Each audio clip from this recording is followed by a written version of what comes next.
हाँ हाँ बच्चों, आज अभी तक आपने कक्षा 9 में वास्तविक संख्याओं का अध्ययन कर चुके हैं।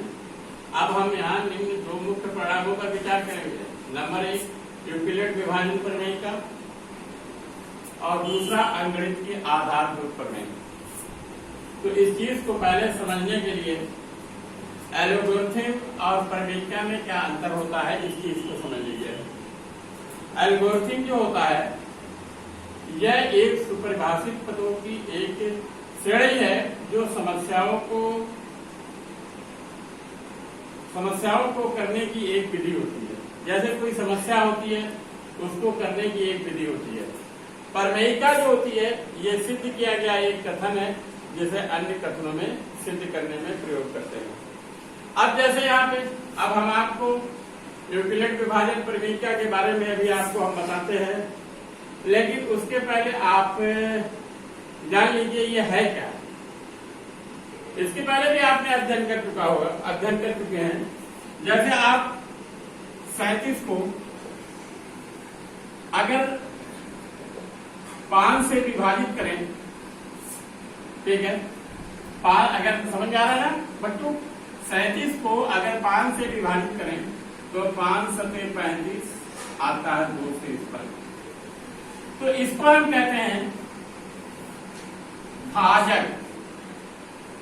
इंग्लिश में इसको हिंदी में कहते हैं भाजक, ठीक है, और इसको कहते हैं भाज्य, और इसको कहते हैं भागफल, और इसको हम कहते हैं शेषफल, ठीक है।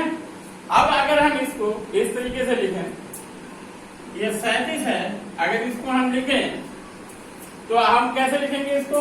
5 गुणे 7 धन 2, एक चीज आ जाती है। 5 सते 35 धन 2 बराबर 37, एक चीज आ जाती है। इसको हम कहते हैं भाजक, और इसको हम कहते हैं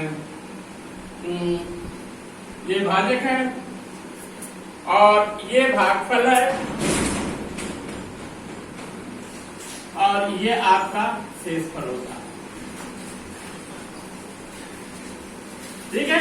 इस तरीके की प्रक्रिया को हम पढ़ चुके हैं, भाग कर चुके हैं। भाग में जब हम किसी संख्या में या किसी संख्या में अगर हम किसी संख्या से भाग देते हैं तो हमें भागफल भी मिलता है, भाजक भी रहता है, भाज्य भी रहता है, शेषफल भी मिलता है, ठीक है। इसका जो व्यापक रूप होता है, इसका व्यापीकरण या व्यापक रूप, इसका जो व्यापक रूप होता है उसे हम यूक्लिड विभाजन प्रमेयिका कहते हैं। यूक्लिड विभाजन प्रमेयिका कहते हैं, ठीक है। यहां तक आए समझे बच्चों? अब देखिए, इसके बाद हम आपको यूक्लिड विभाजन प्रमेयिका का कथन लिखते हैं, क्या होता है, ठीक है। अब देखिए,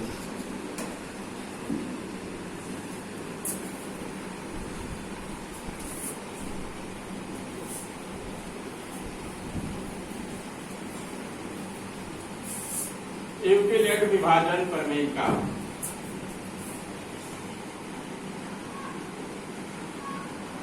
यूक्लिड विभाजन प्रमेयिका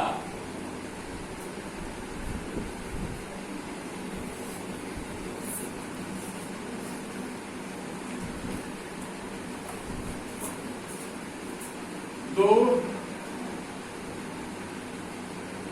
दिए हुए धनात्मक पूर्णांकों ए और बी के लिए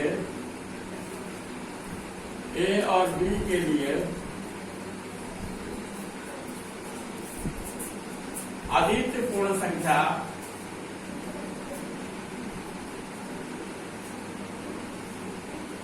इसको यूनिक कहते हैं अंग्रेजी में, अद्वितीय पूर्ण संख्याओं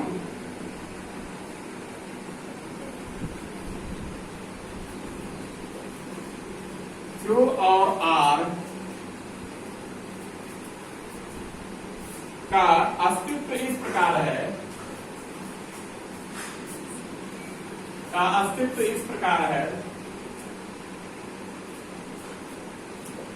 इस प्रकार है कि A बराबर BQ प्लस R। ठीक है, जैसे A को हम B से भाग देते हैं तो ये Q भागफल आता है और ये शेषफल R आता है, जहां R is greater than equal 0 and less than B, जहां A भाज्य है और B भाजक है और Q भागफल है और R शेषफल है। ठीक है, देखिए यहां से ये यूक्लिड विभाजन प्रमेय का है। ये दो दिए हुए धनात्मक पूर्णांकों A और B के लिए अद्वितीय मतलब यूनिक पूर्ण संख्याओं Q और R का अस्तित्व इस प्रकार है कि A बराबर BQ प्लस R, जहां जैसे आप यहां पे देख लीजिए, एक मैंने बनाया है कि जैसे A में आप A में अगर आप B से भाग देते हैं तो Q भागफल आता है, शेषफल R आता है, तो ये R का मान जो होना चाहिए वो 0 हो या 0 से बड़ा हो, लेकिन ये जो आपका भाजक है उससे छोटा होना चाहिए, भाजक जो है उससे छोटा होना चाहिए। जहां ये आपका भाज्य है, B आपका भाजक है, Q आपका भागफल है, R आपका शेषफल है। ठीक है, अब हम यूक्लिड विभाजन एलोगरिथम से दो धन वास्तविक पूर्णांक संख्याओं का वो निकालेंगे, बताएंगे आपको कैसे वो निकाला जाता है मासामार। देखिए प्रक्रिया,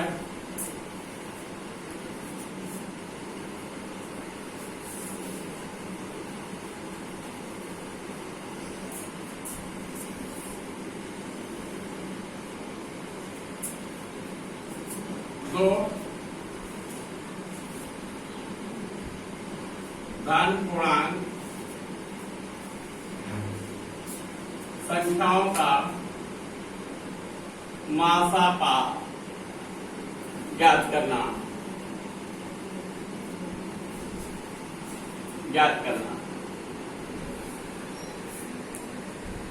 यूक्लिड एलोगरिथम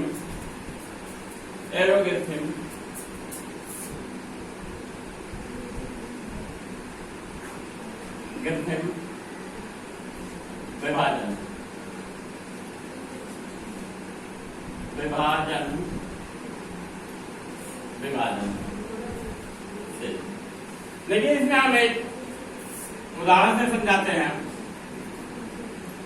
जैसे एक उदाहरण से 135 और 225 का मासापा ज्ञात करो। देखिए आप कैसे ज्ञात करेंगे, देखिए क्योंकि 225 इज ग्रेटर देन 135, सबसे पहले आप ये देखेंगे दोनों में कौन सी संख्या बड़ी है। जैसे 225 इज ग्रेटर देन 135, तो अब हम यहाँ पे देखिए 225 को 135 से विभाजित करेंगे, एक बार जाएगा, क्या आएगा 0, एक उधार लिया 12, 12 में से 3 क्या 9। अब इसको हम लेंगे भाजक, और ये जो 135 है ये हो जाएगा भाज्य, इससे भाग देंगे 90 करने 90, 5 के 4, ये फिर आपका भाजक बन जाएगा और 90 यहाँ आ जाएगा। 43 गुना 90। अब देखिए विभाजन यहाँ कंप्लीट हो जा रहा है, यहाँ पे विभाजन कंप्लीट हो जा रहा है। तो ये अंतिम जो भाजक होगा जहां विभाजन कंप्लीट होता है, ठीक है, अंतिम जो ये आपका भाजक होता है वही मासा का हो जाता है, वही मासा का होता है। ठीक है, तो अब आप इसको ऐसे लिखेंगे, इस प्रक्रिया को देखिए, जैसे 225 है, 135 गुणे 1 धन 90 और 135 बराबर 90 गुणे 1 धन 45 और 90 बराबर 45 गुणे 2 धन 0। इस प्रकार मास आपका 225 और 135 का कितना हो जाएगा 45। ये आंसर हो जाएगा। अब फाइंड करें,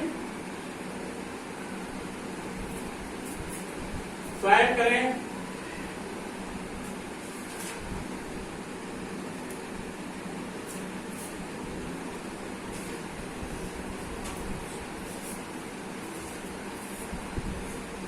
स्वयं करें। क्वेश्चन है 196 और 38,220, 38,220 का मासा का ज्ञात करो।